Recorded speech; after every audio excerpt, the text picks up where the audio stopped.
Alright guys, Halifax here, back in my basement. Tonight we're starting the whole new series of the TrooperTrents Holiday Special lightsaber.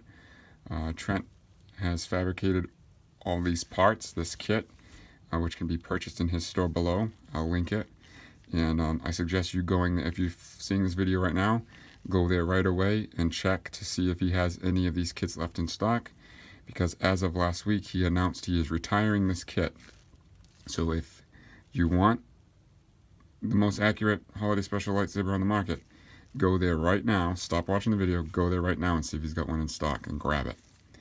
But so this is going to be a multi-series, multi-episode video, and on the first episode we're going to cover fabrication of the tongue and the emitter and disassembling the whole flash, and probably cutting off the threads too. So I'm going to clean this up. The tools list that we're going to use is very small, so we're going to show the tools list that I'm going to use, and then we'll start disassembly. So I'll catch you there. Alright guys, let's bang out that parts list real quick. So one thing I'm always using is this little handy screwdriver. We're going to need a nail punch or something to remove the tongue. We're going to use these pliers to bend the tongue. You're going to need a flat file. I got this kit cheap, I think at Lowe's. Preferably the file like this that comes with it. It's perfect for working on the tongue. Of course, a knife, a Sharpie, some form of cutting. We can use the hacksaw. We can use with a miter box to cut the threads off. And of course, tape to protect the flash itself. So I'm pretty sure that covers every tool that we're going to use tonight. So let's jump over and start the project. Okay guys, so now there's only a couple screws that hold the internals in this flash. So what I do is, every screw is different. So I've photographed for reference and orientation of what angle the screws are on. So I took all my photos, and so I can go back and make sure I don't mix up the side one and this back one. It's fairly easy. This smaller one gets in line with the battery sockets here. So to take these apart, I just use this screwdriver kit. My little cobalt screwdriver. It's got multiple bits, and these are small screws, so you want to have a place to put them. This is a magnet that I got from, I think this is Home Depot. That's Harbor Freight, but I use that a lot. So we're just going to take these, take the big ones out first.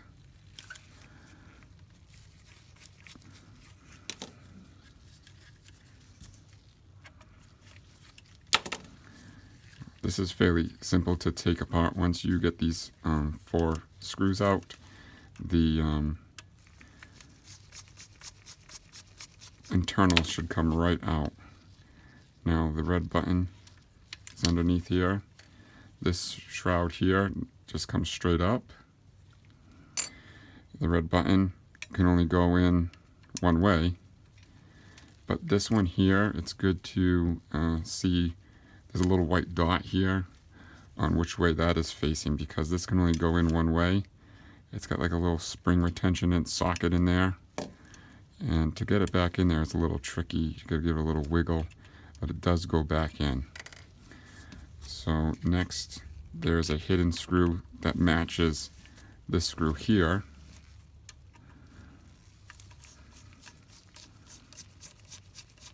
And now the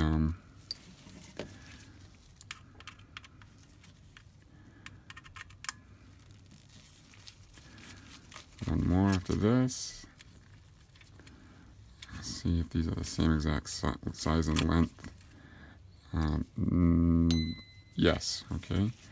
And now this awkward looking one is here.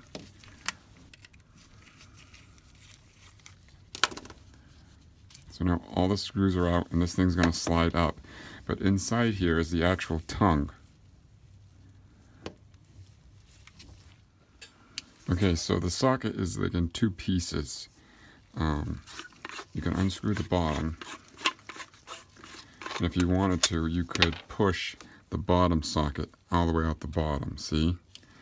But if there's a little like pin here, if you push that in and up this way, the top piece will come out. So I use this nail set.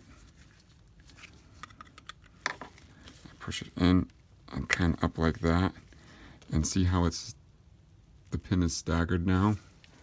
If you take some kind of dowel, I have an aluminum rod here, and you put it up the flash, it'll come out, but the tongue's going to go shooting.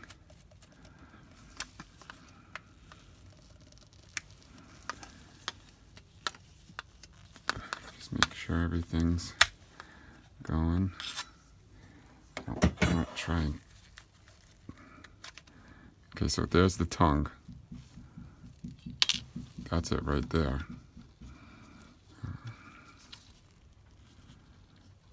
That's what they used to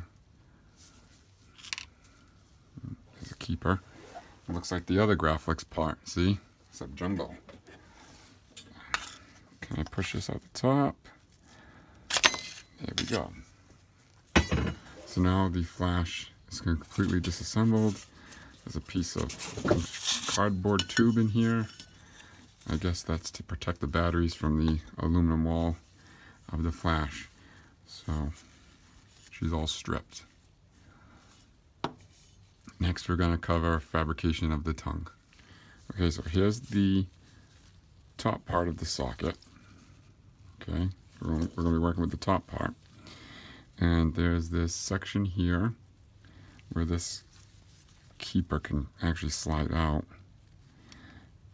It goes in like that in case it falls out when you're taking it apart. It goes in that way. It stays in here. So now the tongue we're going to bend up, and I don't know if this is how the original is mounted, but I bend the tongue tab around this part here. See how it's keyed in there? So I bend the tongue part around it, and it holds it in place, so I don't have to worry about falling. So you simply just open this up at 90 degrees. Okay. Then I'm going to center it in this circle here.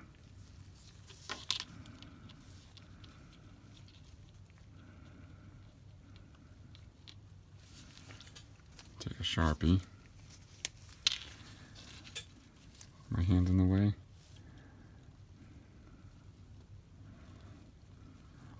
Okay. And I'm just going to mark with a Sharpie this edge here. Can you guys see it? No. Oops. If I go like this. Try and make a line with my left hand. So I want it centered in there.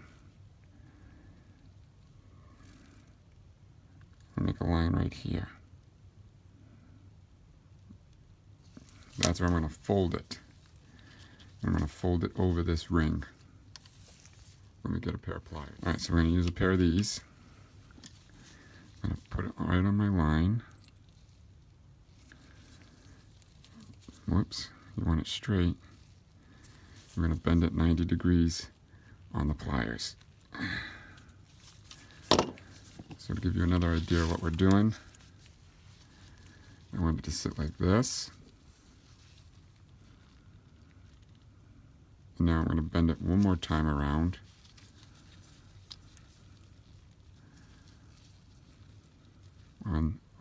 To hold it here. So to do that, let's see if I can set it up on this. Fold it over it.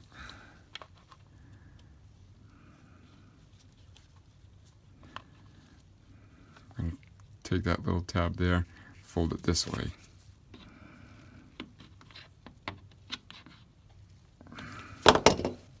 Just like that. So now it's hooked on there.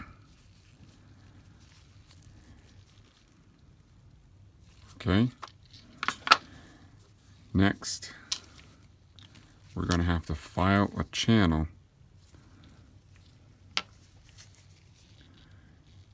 here and here. So now this thickness can fit in there with the ring keeper. So we're gonna go get the files and start filing. Now I have this file set that I got, I believe, from Walmart or Harbor Freight, possibly Lowe's, dirt cheap. And we're going to, if you look, this file is pretty much the same width as the keeper. So I know as long as I go that far in, it's gonna be wide enough. So we're just gonna, now this is very fragile, believe it or not. So you're gonna be very careful. You just get it in the center and start filing. So I'm going to do that and make that work. Another thing you want to do is continuously check to see the tolerance, because if you go too big, you're going to have to end up using glue or something else to keep it in there. Mine, I just use it so it's tight enough to hold it in there perfectly. But I just started sanding, so it needs a lot more work. Okay, this is what I'm talking about. As for our channel before, it was a straight line across. I made that little pocket there. This might actually be too big.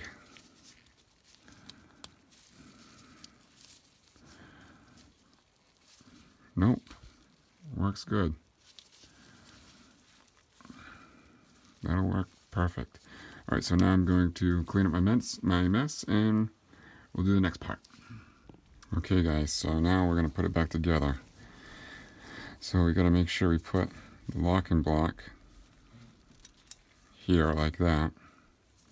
This foam pad goes on top.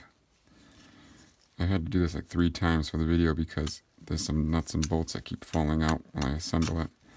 These 3 lines, these 3 screws are going to line up with the locking block. We're just going to wiggle it in there. Keep pushing it down until the plugs line up. Right there like so. Move these plugs around. Put our screw in. That's going to hold our locking block. And then you turn it around. One more screw, the one that matches the other one that we just put in. Whoops. Put that one in. And now the first part of the socket is locked in. It can't move.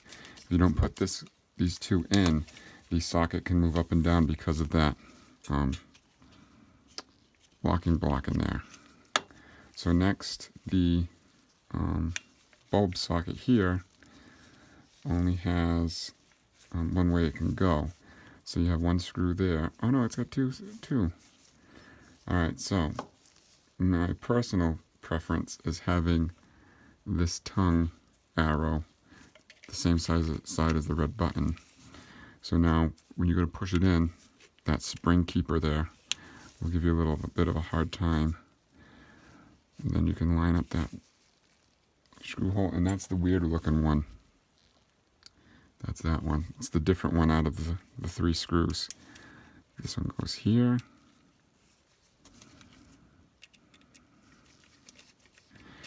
So now, the reasoning behind me doing this now is because when I go to cut the threads off, at least I have something solid in this tube. When you put it in the vise, you have a tendency of warping it, even though it's really it's actually pretty strong. Personally, I think it's much thicker than the 3-cell Graflex. But so now that's all together. I'm not putting the button back on because I'm going to go cut the thread. There's multiple ways you can do this. My previous one I did was with a metal cutoff saw. I'm going to attempt it with the bandsaw right now. Or if you had a giant pipe cutter,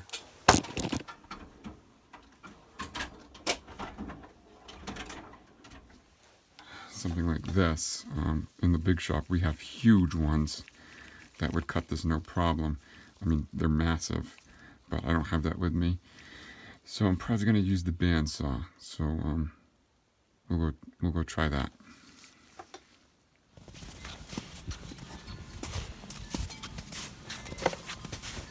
Heading out to the shed.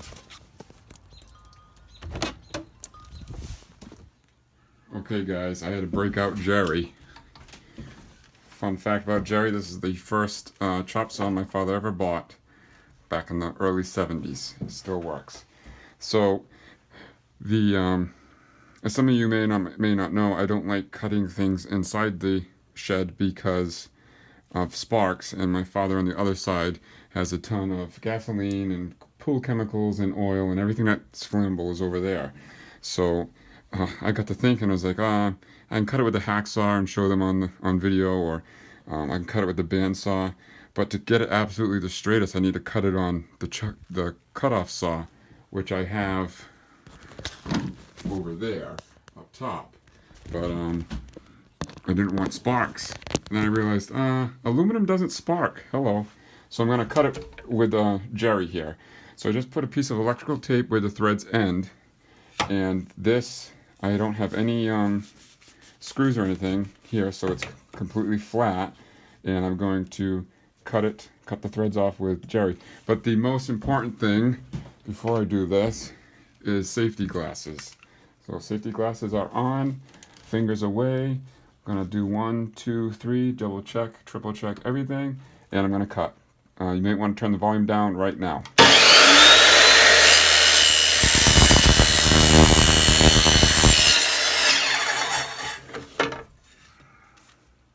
That's it. Perfectly square cut. So now we can go back into the basement and finish up this video. I'll catch you guys there. I gotta clean this place up now. I should mention that you don't need a chop saw to make this cut. You can go to Lowe's, Harbor Freight, Home Depot, and buy a cheap miter box, which is the ones that I see are usually yellow plastic, and you can use a hacksaw and use the miter box to cut it fairly straight. I can actually find one at Lowe's, and I'll link it in the description below. They're cheap, they're inexpensive, like 10 bucks or so. But if you have a chop saw with a metal blade, I forgot to mention that this is actually a metal blade that I use on the job site for cutting pole fencing around decks or stuff like that, or aluminum when we go to weld aluminum.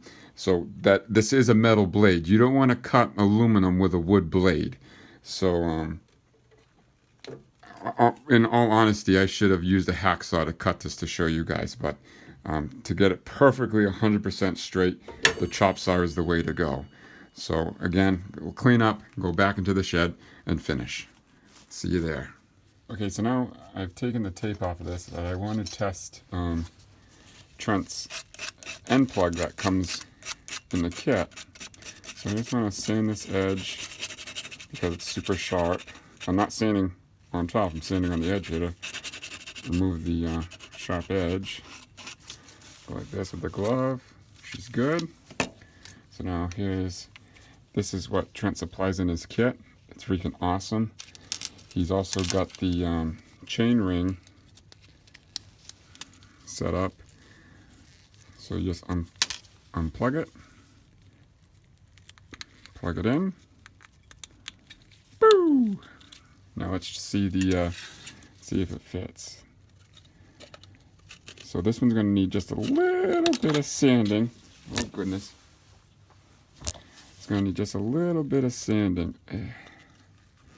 It fit my other one real good, but actually it's going to go.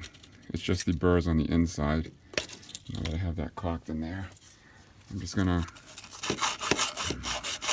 go like this.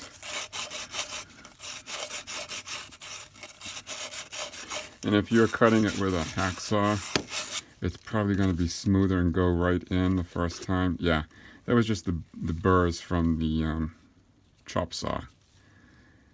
But it's a work of art. The guy's freaking good, I'll tell you. Check that out. There's no wiggle or nothing. The guy is freaking good. Okay, so let's clean up the area. We're going to put the button back together. Okay, this part can tend to be a little tricky because of this black button here. So remember, when we left it, our reference photos, the white dot was on the end. So if you look inside there, there's like, can you see it? There's like this weird kind of plug in there. See how it's like that?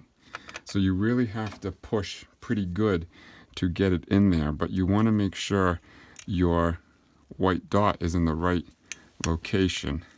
And I mean, you really got to push.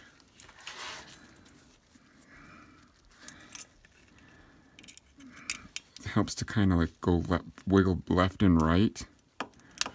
There, hear it? All right, and you see how it's sitting flush now?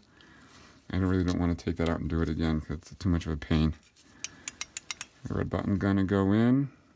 We already have our screw back because remember that holds the bottom one. So it's in the right location. We're gonna take our 2 flat screws. 1, 2. Screw them in.